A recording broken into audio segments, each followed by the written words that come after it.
fikih besar. Sedangkan fikih yang berkaitan dengan hukum ibadah, berkaitan dengan hukum muamalat, disebut dengan fikih asghar, fikih kecil, ya.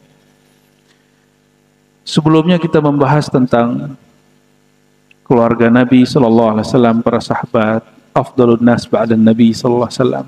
Siapakah manusia yang paling utama setelah baginda Nabi Muhammad sallallahu alaihi wasallam?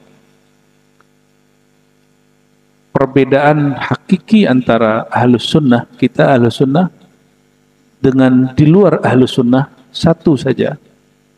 Kita mencintai para sahabat Nabi dan menghormati keluarga Nabi dan zuriat Nabi SAW bersamaan. Perbedaannya dengan kelompok lain, terutama Syiah Rafidah, mereka cinta sedikit saja dari sahabat Nabi dan lebih mencintai keluarga zuriat Nabi Muhammad sallallahu alaihi wasallam. Itu bedanya. Dan mereka tidak mencintai sahabat Nabi kecuali hanya beberapa saja. Hanya beberapa saja. Enggak nyampe 10 sahabat Nabi yang mereka suka. Selebihnya mereka benci, ya. Maka jika ada orang mencintai Sayyidina Ali, belum tentu dia Syiah. Melebih-lebihkan Ahlul Bait, zuriat Nabi, keturunan Nabi, belum tentu dia Syiah Rafidah. Bisa jadi dia juga Ahlus Sunnah wal Jamaah. Jangan seperti terjadi pada masa-masa Bani Umayyah dan Bani Abbasiyah. Jadi ulama-ulama kita bertengkar cuma masalah siapa yang lebih afdal, Sayyidina Utsman atau Sayyidina Ali, Sayyidina Abu Bakar atau Sayyidina Ali. Padahal mereka sama-sama mencintai sahabat itu. Nah, kita gak akan mengulang perdebatan yang Nabi tidak menginginkan itu juga, ya. Cukup kita katakan sahabat radhiyallahu taala anhum, kita cinta kepada semua mereka dan kita hormat kepada semua ahlul bait, zuriat Nabi sampai hari ini, ya. Jadi cinta habaib bukan bagian dari Syiah Rafidah, itu ajaran Ahlus Sunnah wal Jamaah. Namun perlu diingat, hari ini sampai detik ini di Indonesia saya nggak tahu motif apa, ada mulai gerakan-gerakan tidak mempercayai, bukan lagi benci, tidak mempercayai ada Ahlul Bait, zuriat Nabi Muhammad SAW. Ya, itu urusan mereka. Tapi bagi saya, mau keturunan Wali Songo, mau keturunan wali-wali Hadramaut, zuriat Nabi, bagi saya sama semua. Jika betul mereka punya nasab kepada baginda Nabi Muhammad SAW, kita hormat kepada mereka, ya. Baik, sekarang kita masuk ke tema baru, al-iman wartikabudz dzunub. Iman dan statusnya apabila seseorang melakukan dosa. Ada di antara kita yang nggak berdosa? Ada yang nggak dosa? Nah, maka ini salah satu materi wajib dalam ilmu akidah. Salah satu materi yang boleh disebut urgen sekali dibahas dalam bab akidah. Ya. Sebelumnya mari kita bacakan Al-Fatihah untuk diri kita masing-masing, untuk guru-guru, orang tua, sahabat-sahabat, para pejuang-pejuang Islam dimanapun berada di negeri ini, wabil khusus di negeri yang sedang konflik, di negeri Palestina, Sudan, Suriah, Yaman dan banyak tempat, ya, cuma kurang diekspos. Mari kita bacakan surah Al-Fatihah. A'udzubillahi bismillah. Alhamdulillahirabbil alamin. Iyyaka na'budu wa iyyaka nasta'in. صراط الذين أنعمت عليهم غير المغضوب عليهم ولا الضالين.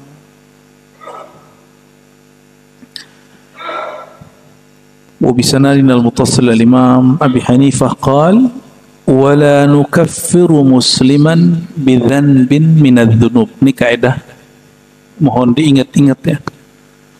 Wala nukaffiru, kita tidak menilai kafir musliman, seorang muslim, bidzanbin, bi di situ bi li ta'lil atau bi sababiyah, karena, ya, pasnya bisa babiah. Karena zanbin, karena suatu dosa daripada dosa-dosa yang ada. Meninggalkan sholat dosa nggak? Dosa? Oke. Ada seorang muslim meninggalkan sholat? Pagi ini ada? Ada. Minum khamar, minum tua, haram nggak? Ya, tapi ada yang minum. Korupsi haram nggak? Haram. Kok pada doyan? Dan muslim, karena negeri kita negeri muslim, maka yang korupsi di sini muslim. Di US, di Amerika, di UK, di Inggris, yang korupsi kalau ada ya orang-orang Nasrani. Cuma karena sistem mereka bagus, secara sistem mereka sulit korupsi. Kalau kita, negeri kita, sistemnya sekarang sangat memungkinkan orang korupsi secara parsial, diam-diam, dan masing-masing. Kalau zaman Orde Baru dulu, korupsinya dijatah dan berjamaah sampai jadi lagu. Kalau sekarang KPK-nya pun terjangkit. Kita doakan negeri kita yang sedang sakit ini, Allah sembuhkan dari penyakit-penyakit itu. Amin ya rabbal alamin. Al-Fatihah. Bismillahirrahmanirrahim.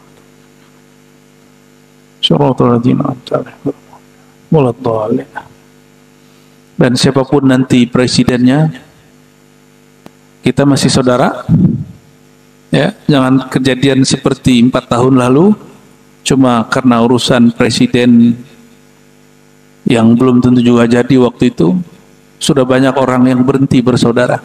Ya, betapa hebatnya tim kampanye salah satu dari mereka itu. Ya, kita akhirnya menjadikan beda pilihan, beda iman. Padahal saya sudah cek-cek di semua kitab akidah, tidak ada urusannya beda imam, beda pemimpin, itu beda coblosan, beda iman, itu nggak ada. Boleh ya Bapak Ibu cek di kitab mana saja. Dan kok ada orang berhasil menggiring wacana opini, menjual simbol-simbol keagamaan, kaedah-kaedah spiritual untuk urusan politik. Ya, makanya ketika mereka sekarang deklarasi pemilu damai, ya semoga mereka jujur dengan apa yang mereka katakan dan negeri ini tetap damai. Amin ya rabbal alamin. Tapi wallahu alam apa yang terjadi nanti 2024, kalau nggak aman banget, kacau banget. Kita doakan semoga yang pertama ya. Wala nukaffiru musliman bidzanbin minadz-dzunub. Kita akidah Ahlus Sunnah punya pendirian tidak mengkafirkan orang yang berdosa. Karena siapa tahu, kalau di kitab Hikam, siapa tahu itu terakhir dosa dia. Dan kita yang sholat sok suci pagi ini sholat terakhir kita. Ini ketaatan terakhir, habis ini kufur semua. Bisa jadi begitu. Oleh karenanya, kita tidak jumawa dengan ketaatan kesolehan, apa yang kita punya, semuanya dari Allah Subhanahu wa Ta'ala.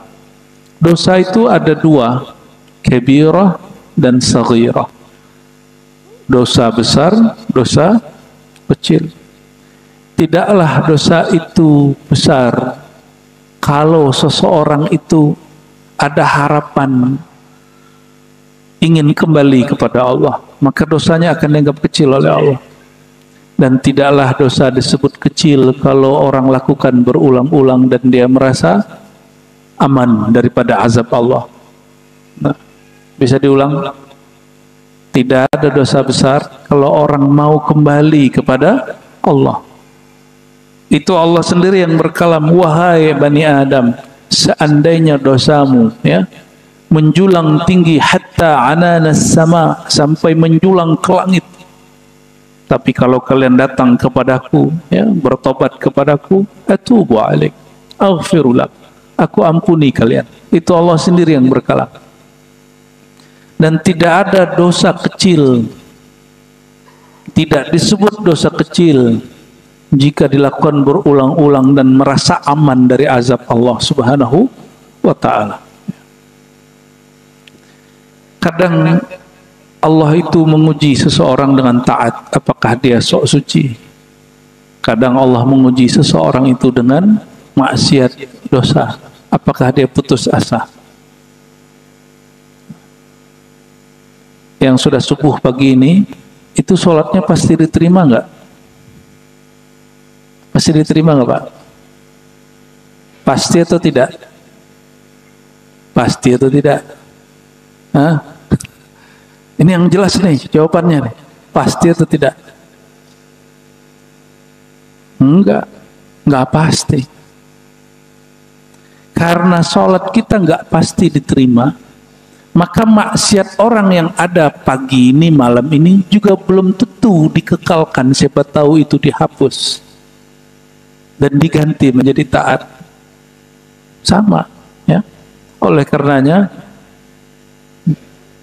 iman yang baik itu antara khauf dan raja, antara rasa takut dan rasa harap. Nggak boleh terlalu takut nanti putus asa, nggak boleh juga terlalu berharap nanti jumawa, sok suci. Wa in kanat kabiratan idza lam yastahillaha wa la nuzilu anhu ismal iman. Tapi ada syarat kalau orang dosa tidak kafir, selama dia tidak menghalalkan si dosa itu, mau dosanya besar ataupun dosa kecil. Korupsi haram, tapi dia bilang halal, kafir sudah. Melalaikan sholat itu haram, dosa, terus dia bilang nggak apa-apa, maka dia kafir. Apapun, ya, dosa mata, dosa tangan, dosa telinga, dosa kemaluan, semua dosa. Jika dosa aja, anggap itu dosa, nggak usah dikatakan ini tidak dosa. Nah, akui sebagai dosa, maka orang itu tidak kafir. Nah, ini ahlus sunnah wal jamaah. Bagaimana di luar ahlus sunnah? Di luar ahlus sunnah ada kelompok namanya Khawarij, Mu'tazilah, ini hampir sama dalam bab ini. Ada kelompok yang sebelah kiri Murji'ah, ya, terlalu menggampangkan. Jadi ada yang kenceng, dua aliran. Nih tolong diingat, Khawarij ini yang kemudian menjadi spiritnya kelompok teroris. Jadi kenapa kelompok teroris membom masjid, membom orang maulid di Pakistan, di Bangladesh, bahkan di Mesir, ya, sebelum pandemi di Mesir, bahkan Irak dan Suriah itu konflik sampai hari ini, tapi sudah jarang diekspos, masih ngebom, ya. Padahal yang dibunuh, yang dilawan, yang dibom sesama Muslim. Itu karena persoalan ini. Kelompok Khawarij, apapun namanya hari ini, namanya bisa berubah. Mereka mengkafirkan orang Islam yang berbeda faham dengan dia dan melakukan sesuatu yang dianggap tidak benar menurut aliran dia. Itu namanya Khawarij. Walaupun sekarang namanya udah berubah. Khawarij itu namanya dalam ilmu akidah. Kelompok yang keluar dari mayoritas ahlus sunnah wal jamaah. Contoh, di sini ada maulid, Pak. Ada maulid sini. Bener. Serius nih masjid ada maulid. Gak takut disesatkan orang? Wah, keren buat pengurusnya. Maulid Nabi SAW bagi mayoritas ahlus sunnah itu cinta Nabi SAW. Tapi bagi kelompok takfiri, pengkafir, maulid itu disebut sama dengan merayakan Natal. Maka dia dosa besar. Apa kelompoknya?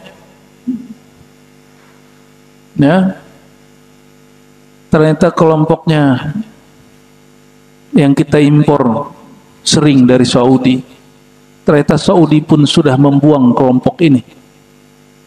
Terakhir saya waktu haji, saya ketemu guru saya di sana yang orang Mekah, ya, ngajar di Mekah. Apa kata dia? Kelompok ini, kelompok takfiri ini, pengkafir ini sudah dibuang oleh Muhammad bin Salman, maka mereka benci dengan Muhammad bin Salman. Mereka buat pencitraan buruk terhadap MBS. Saya nggak paham maksud dia. Terus dia ngomong ujungnya apa? Sekarang kelompok takfiriyah pengkafir ini sudah pindah ke negeri kamu. Dia ngomong gitu. Itu yang saya khawatirkan, Pak. Itu yang saya khawatirkan. Kelompok takfiri ini sudah masuk ke negeri kita dan mereka menguasai sosial media.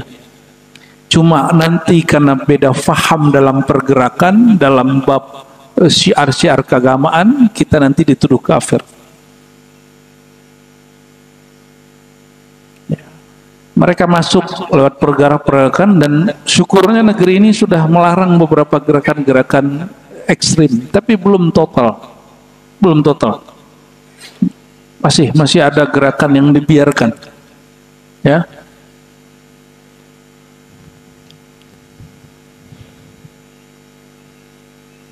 Kelompok apa sebutannya? Takfiri, pengkafir. Hati-hati. Apapun nama kelompok organisasinya nanti, jika dia mengkafirkan orang cuma karena maulid, apa kata mereka? Maulid sama dengan Natal. Tawassul sama dengan syirik akbar. Itu kelompok takfiri. Kelompok takfiri ini yang bikin semua yang ada di Arab yang disebut Arab Spring, ini mereka yang bikin hancur, dan mereka dipersenjatai oleh musuh-musuh Allah, ya. Dan kita mesti waspada, jangan sampai masjid-masjid kita dikuasai pemikiran takfiri, ya. Bapak kalau keluar dari masjid ini lalu kemudian mikir, no kafir, itu udah kena tuh, ya. Syukurnya negeri kita se-ekstrim-ekstrim orang di luar nyampe di sini dijinakkan. Jadi penjinaan itu jangan hanya bom pikiran juga mesti dijinakkan. Apapun alirannya nanti Pak, mau sekolah di mana ustadznya yang ngisi di sini, tolong diseleksi. Ya, saya juga nggak tahu tahun depan masih bisa ngisi atau tidak. Tapi harapan saya itu, jangan sampai orang-orang takfiriyah pengkafir umat Muhammad SAW itu diberikan panggung, ya, di majelis-majelis mulia, ya. Kenapa? Karena dari mereka lah, corong-corong mereka itulah muncul nanti anak-anak muda, orang-orang yang soleh secara zahir, tapi batin mereka diisi dengan kebencian. Nauzubillah min dalik, ya. Nah, kabar buruk yang kemarin yang saya dengar ya waktu haji itu cuma terobati karena sang guru ngomong gini kepada saya, apakah beliau lagi ekstase atau sedang sadar? Apa kata dia? Al-wali al-kutub al-ghaus fi baladikum.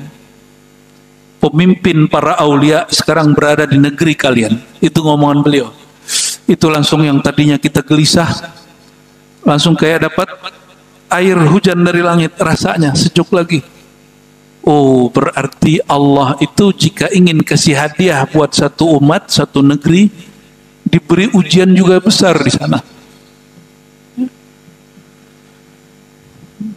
Jadi tentara Dajjalnya juga kenceng Pak di sini, karena wali besarnya juga banyak muncul dari negeri ini, ya. Semoga kabar itu bisa kita pahami dengan baik. Nah, saya tidak berani menyebutkan nama guru saya itu karena juga mungkin tidak baik untuk beliau. Jadi kelompok takfiri dulu namanya Khawarij. Apa kata mereka? Orang yang beda faham sedikit saja atau melakukan perbuatan yang berbeda dalam furu' sedikit saja, maka mereka keluar dari manhaj kita. Dan Bapak tahu atau tidak? ISIS, masih ingat ISIS? ISIS yang sudah membunuh, ya, puluhan ribu orang Islam, sesama Muslim. Itu yang mereka bunuh ulama. orang Islam baik di Irak ataupun di Suriah. Urusannya apa? Mereka mengklaim orang-orang yang dibunuh itu semuanya terjebak kepada syirik, cuma karena masalah tawasul dan maulid tadi, dan tidak mau ikut khilafah boneka yang mereka buat. Dan orang Indonesia ada beberapa yang datang Pak ke sana ingin ikut daulah Islamiyah versi ISIS. Nyampe di sana stres, nyampe di sana malah beberapa perempuannya jadi budak seks. Nauzubillah min dzalik, dijadiin budak. Nauzubillah min dzalik, ya. Dikira gampang bikin daulah Islamiyah. Bikin daulah Islamiyah akhir zaman tidak boleh atas nama kebencian. Karena Nabi SAW mengatakan itu manhajnya al-minhajin nubuwah. Manhaj kenabian itu mereka sabar. Coba perhatikan. Nabi SAW untuk menyelamatkan umat yang mayoritas baru berjuang, baru mau besar. Tahun ke-6 Hijriah itu jumlah umat Islam baru agak mau besar. Nyampe di Hudaybiyah, dilarang masuk Mekah, padahal itu 10 kilo, 15 kilo udah nyampe di Masjidil Haram. Dilarang masuk. Dan secara MOU, egonya orang Islam diinjak. Nama Nabi dihapus, Muhammad Rasulullah diganti Muhammad bin Abdullah, dan dilarang masuk sekian tahun. Tapi Nabi ngalah. Kenapa? Tidak semua ngalah itu kalah. Tidak semua orang yang mengalah itu kalah. Nabi cari time yang pas untuk berjuang, untuk menyerang. Dan ternyata masuk Mekah tidak perlu menumpahkan darah, kecuali orang-orang yang melanggar kaidah. Nggak nyampe 20 orang yang meninggal. Itu orang-orang yang melanggar kesepakatan. Begitu sabarnya baginda Nabi Muhammad SAW. Itu mereka Pak, ada 1000-an orang sudah bawa senjata semua. Tahun ke-6 Hijriah di Hudaybiyah. Bapak nanti coba cek GPS Hudaybiyah itu di mana. Sekarang udah masuk kota Mekah. Kota Mekah yang sekarang Mekah Al-Hali, ya, Al-Haliyah, itu udah masuk sekarang. Di zaman itu belum. Nabi tinggal keluarkan pedangnya, katakan bunuh kafir Quraisy, mati itu kafir Quraisy. Tapi efeknya nanti serangan baliknya. Ini yang Nabi wanti-wanti. Maka beliau betul-betul hati-hati. Betul hati-hati. Jadi tidak semua kelompok yang benar itu mesti menang di awal. Mesti dia sabar-sabar. Itu yang disebut al-khilafah ala minhajin nubuwah. Kekhalifahan yang dibangun berdasarkan prinsip-prinsip nubuat. Nubuat itu turunnya ke dalam ruh. Salah satu sifatnya ruh itu adalah sabar. Itu sifatnya ruh. Nah, orang-orang pergerakan berjuang hari ini nggak sabaran. Nggak sabaran.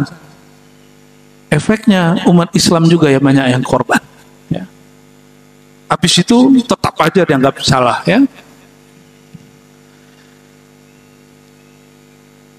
Wa in kanat kabiratan idza lam yastahillaha wa la nuzilu anhu ismal iman. Kelompok Khawarij itu punya kaidah melakukan satu dosa walaupun kecil kafir. Lain dengan kelompok Mu'tazilah. Mu'tazilah ini pernah berkuasa hampir 20 tahun di masa Bani Abbasiyah. Perhatikan, itu masa kekhalifahan.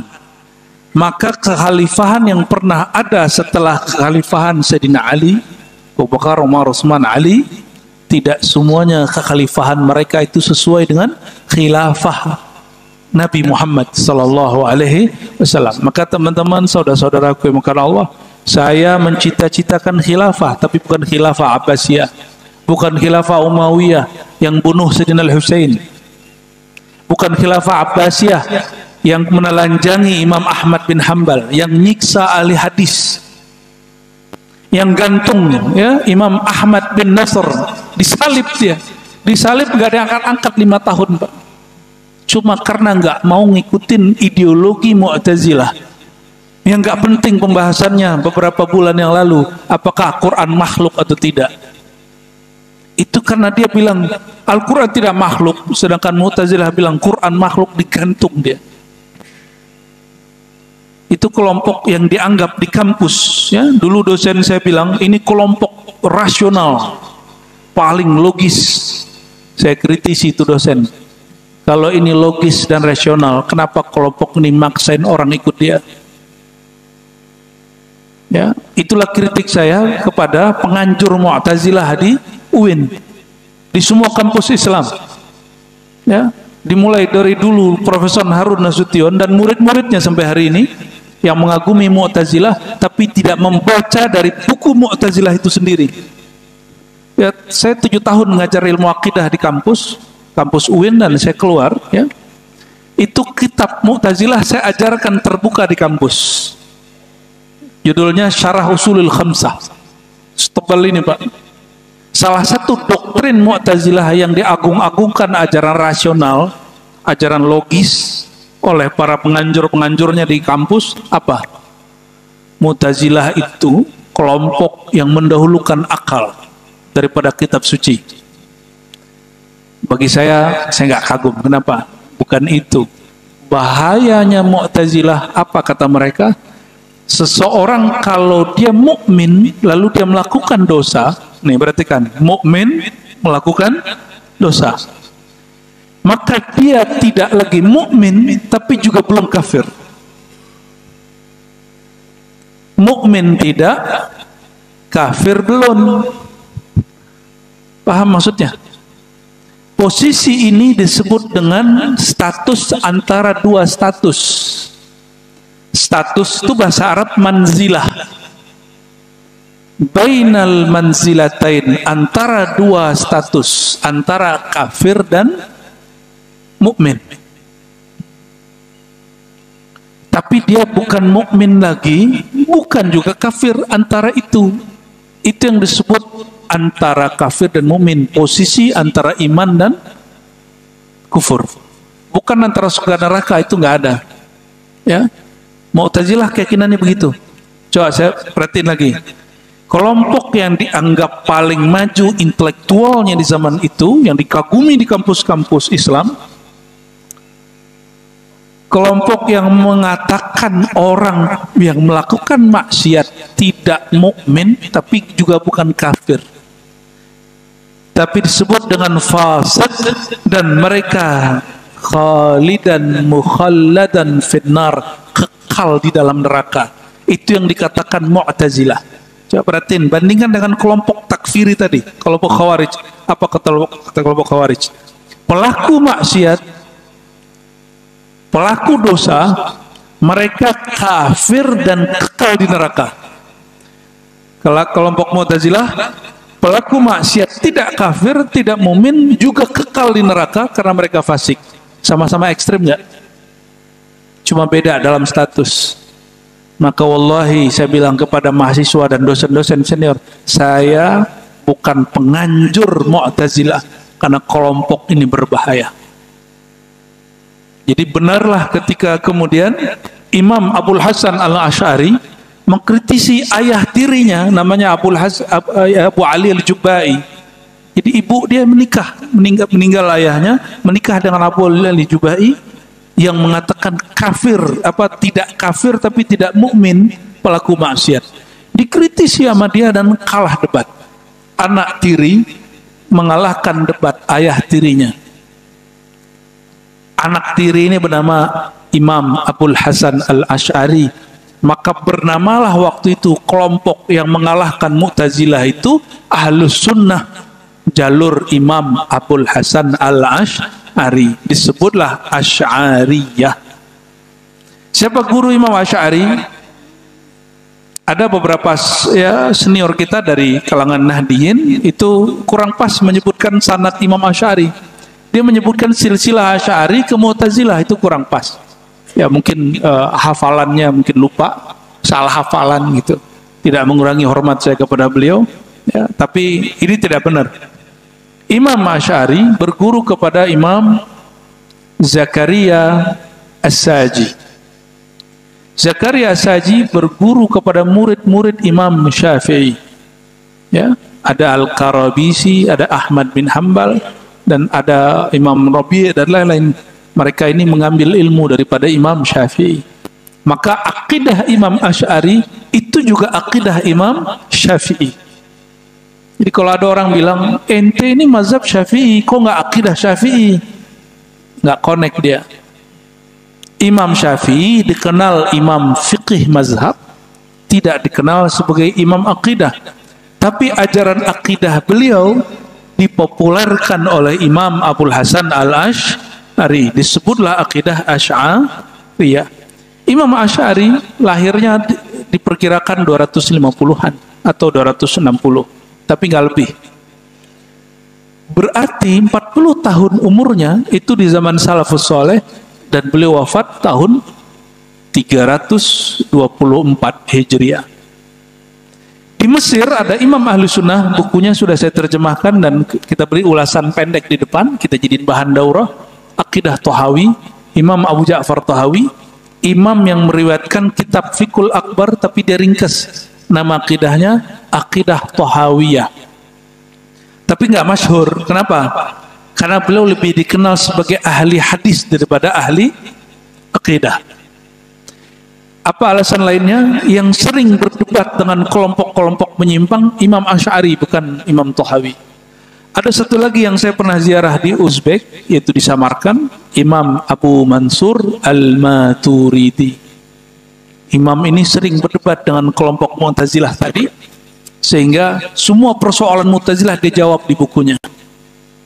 Ya, nah, karya-karya mereka, alhamdulillah selama lebih dari 15 tahun saya mengkaji dan mengajarkannya kepada kawan-kawan, ya, santri-santri, mahasiswa. Nah, untuk masjid ini persembahan saya, hadiah saya untuk jamaah, salah satu kitab akidah tertua, yaitu Al-Fiqhul Akbar. Ini Imam Abu Hanifah, wafat 150, coba perhatikan, wafat 150. Pewarisnya Imam Thahawi. Kemudian di Uzbek, Imam Abu Mansur Al-Maturidi, wafatnya 333. Dan isi ajarannya sama dengan Asy'ari, 324. Mereka jaraknya hampir 2 abad, tapi akidahnya sama, cuma beda dalam beberapa ibarat. Ini tanda bahwa ajaran mereka ajaran salafus saleh. Maka hemat kami, yang disebut as-salaf itu ya Imam Asy'ari itu, Imam Maturidi, Imam Thahawi. 3 imam inilah akidah yang dikembangkan dari imam yang 4. Abu Hanifah, Hanafi, Malik, Syafi'i, Ahmad bin Hambal, ya.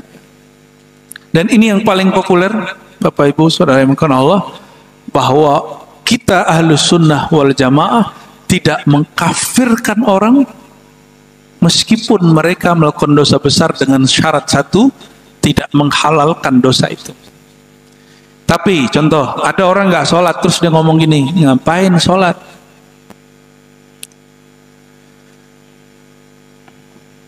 Ada yang ngomong gini, untuk apa sholat? Kan Tuhan dalam batin saya.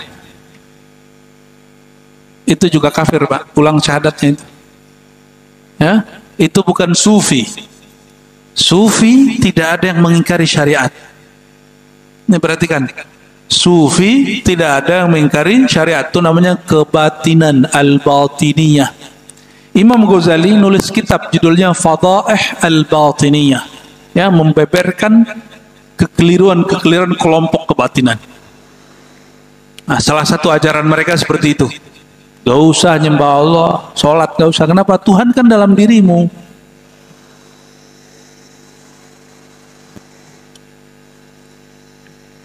Namun sayang sekali orang-orang yang tidak faham menganggap itulah ajaran tasawuf. Dan orang-orang yang anti tasawuf, mungkin juga ada yang ngajar di masjid ini, mengira tasawuf itu begitu. Ya, di masjid kan masjid bersama, saya lihatnya kelompok yang ngajar banyak sekali. Tapi saya yakin pengurus aslinya Ahlus Sunnah wal Jamaah. Cuma jamaah kan macam-macam, Pak, ya. Bagus, ya. Ada juga kelompok yang beda faham ngajar di sini.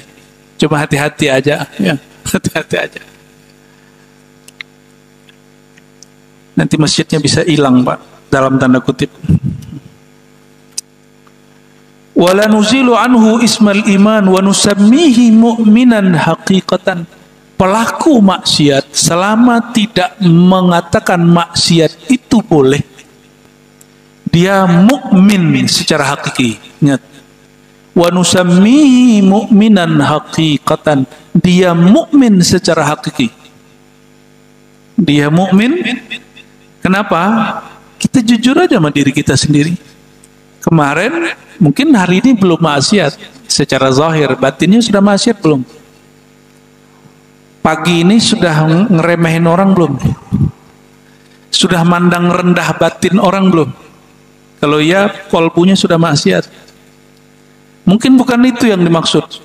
Oke, kemarin seharian matanya maksiat nggak? Melihat aurat itu maksiat atau tidak, Pak? Jangan bilang saking biasanya itu halal. Cukup katakan ini haram, tapi gimana lagi, mataku sudah biasa gitu. Nah, itu enggak, masih mukmin dia. Cuma fihi fisq, ya, di dalam dirinya ada kefasikan. Tetapi bagi ahlu sunnah, orang fasik itu mukmin. Bagi Mu'tazilah, fasik itu tidak mukmin, tidak kafir. Ini kelompok Mu'tazilah. Mau jadi kelompok Mu'tazilah, Pak? Gak mau ya? Ini hati-hati, ini banyak dosen di UIN, di IAIN keliru karena mereka nggak membaca langsung kitab-kitabnya Mu'tazilah dan tidak talaki akidah Ahlussunnah, cuma dari bab diskusi. Akidah terus ditalakikan, diterima dari mulut ke mulut, pikiran ke pikiran, kolbu ke kolbu, baru nyambung. Ya.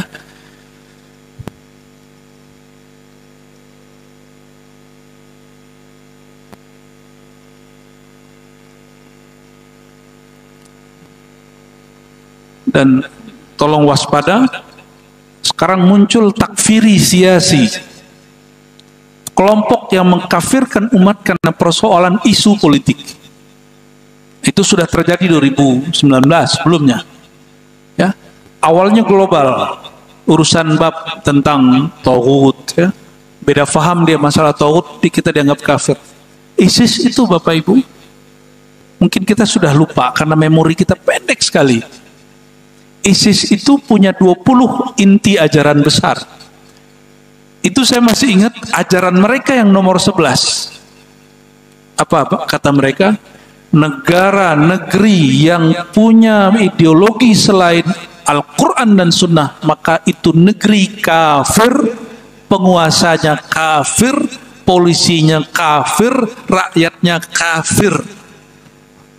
Tuh, gampang sekali mereka bilang kafir. Indonesia ideologinya Quran atau Pancasila? Quran atau Pancasila? Pancasila. Terus ini yang saya ulang-ulang di mana-mana. Ini ingat, ini bukan pesanan siapa-siapa. Saya bukan orang BIN, bukan orang Densus, bukan orang polisi, bukan PNS. Saya hamba Allah, rakyat sipil, seorang dosen, guru ngaji, guru di majelis, ayah seorang beberapa anak, ya.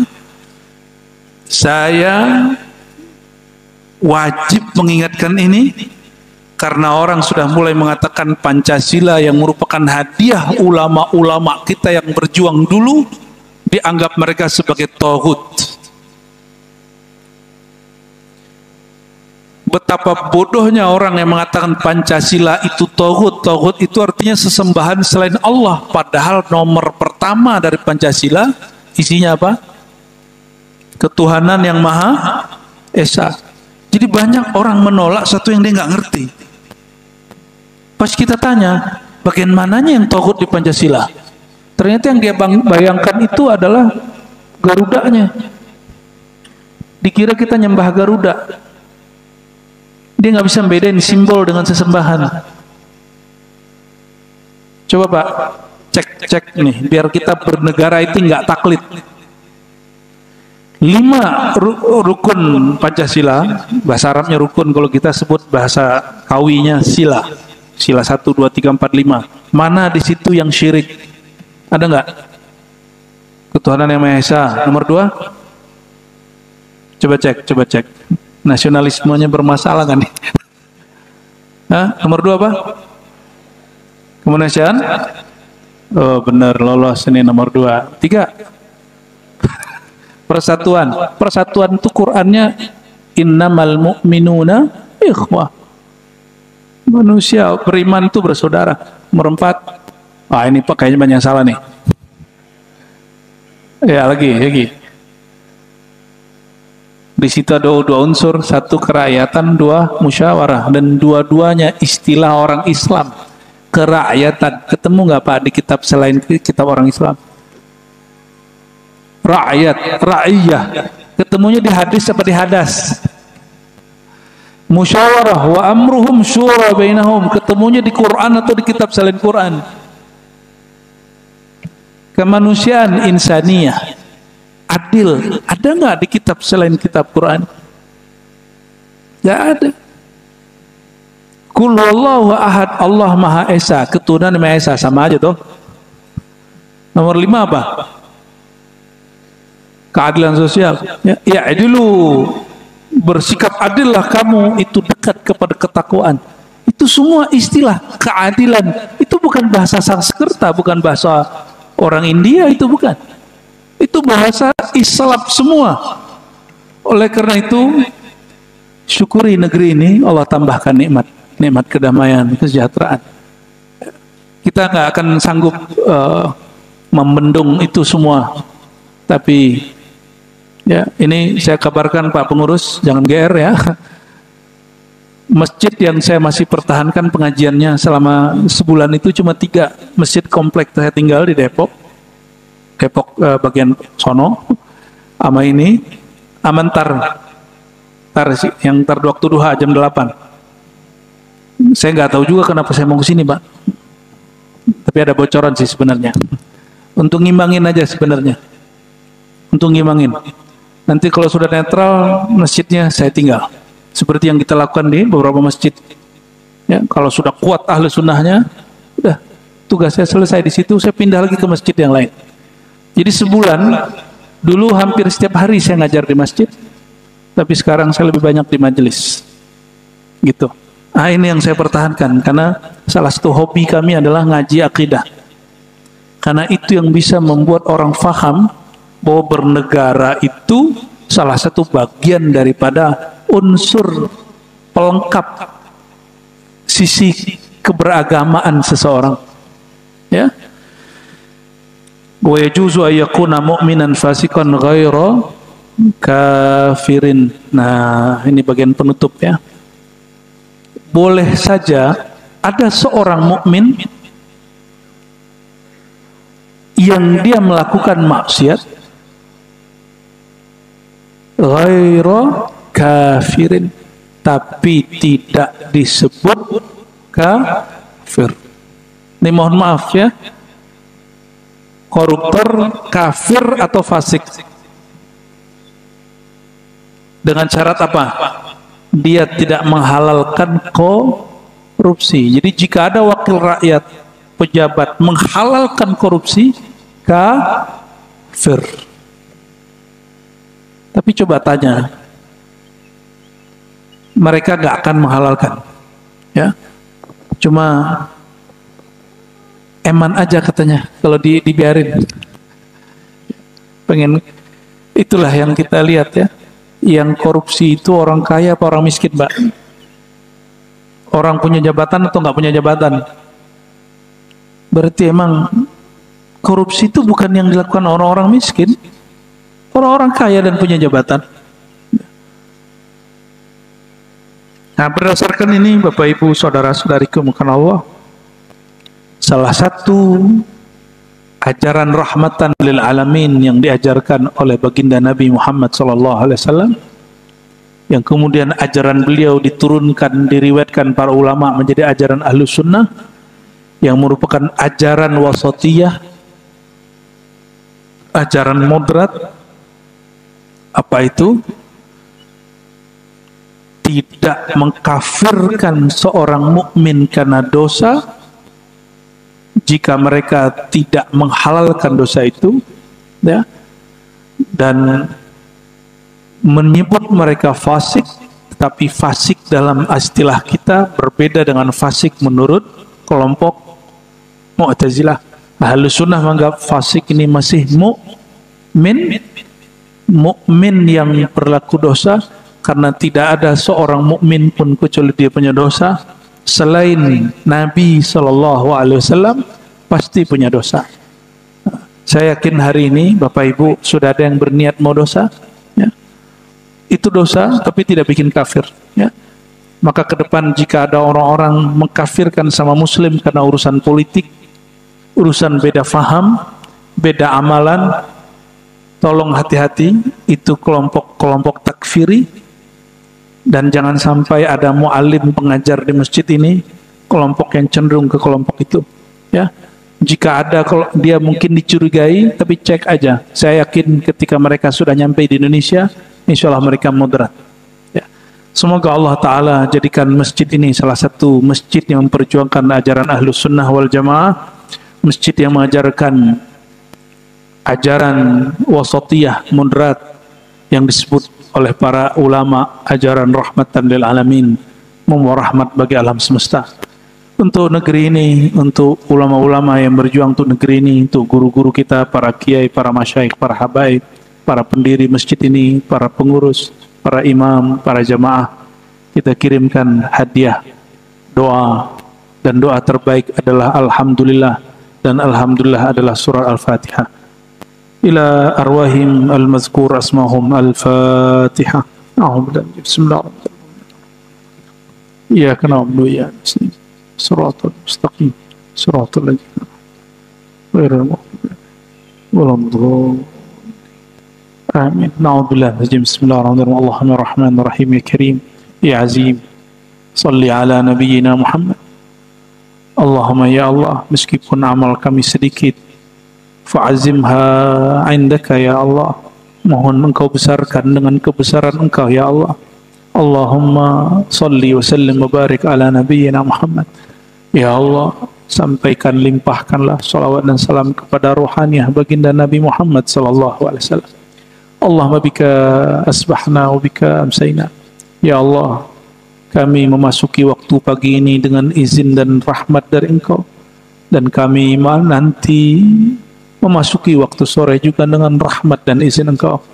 Maka ya Allah, jangan lepaskan kami dari rahmat engkau, jangan lepaskan kami dari kasih sayang engkau. Allahumma arhamna bitarkil ma'asi. Ya Allah, mohon limpahkan kasih sayang engkau kepada kami dengan cara jauhkanlah kami dari kemaksiatan, jauhkan kami daripada khilafan. Dan seandainya kami pernah khilaf ya Allah, pernah salah ya Allah, mohon jangan engkau tutup pintu rahmatmu dari kami. Gerakkan hati kami untuk segera kembali ke hadiratmu. Allahumma ya muqallibal qulub, wahai yang mengubah isi hati kami, karakter buruk kami, ubahlah hati kami yang keras menjadi lembut, yang pemarah menjadi penyabar, yang tidak tulus menjadi ikhlas. Allahumma ya Allah, ubahlah sifat-sifat buruk kami, yang tadinya suka merendahkan orang menjadi menghormati orang lain, yang tadinya suka berprasangka buruk sangka menjadi berbaik sangka, yang tadinya suka menghujat, mencaci maki, membuli menjadi suka memuji. Allahumma ya Rahman ya Rahim ya Karim ya Azim ya Karim ya Karim, akrimna bitahqiqi sifatika wa asma'ika al-la'iqah bina. Ya Allah, izinkan kami meniru sifat-sifat engkau yang pantas kami tiru, sifat karimmu, sifat pemurahmu, sifat tidak pendendammu, sifat penyayangmu. Allahumma imla' qulubana birahmatik. Ya Allah, izinkan kalbu kami, pikiran kami, jiwa kami dipenuhi oleh kasih sayang, sehingga kata-kata kami menjadi kata-kata yang penuh kasih sayang, pikiran kami berisikan kasih sayang, sikap kami membuktikan kasih sayang. Allahumma rabbana atina fid dunya hasanah wa fil akhirati hasanah wa qina adzabannar. Ya Allah, kami memohon kebaikan di dunia dan di akhirat. Di dunia dengan mengenal engkau, mati husnul khatimah. Di akhirat bertemu baginda Rasulullah SAW, diizinkan memandang wajah engkau yang mulia. Amin rabbal alamin. Subhana rabbika rabbil izzati amma yasifun, Wassalamun alal mursalin walhamdulillahi rabbil alamin. Subhanakallahumma wa bihamdika asyhadu an la ilaha illa anta astaghfiruka wa atubu ilaik. Mohon maaf salah kurangnya. Sampai ketemu di waktu yang lain. Assalamualaikum warahmatullahi wabarakatuh.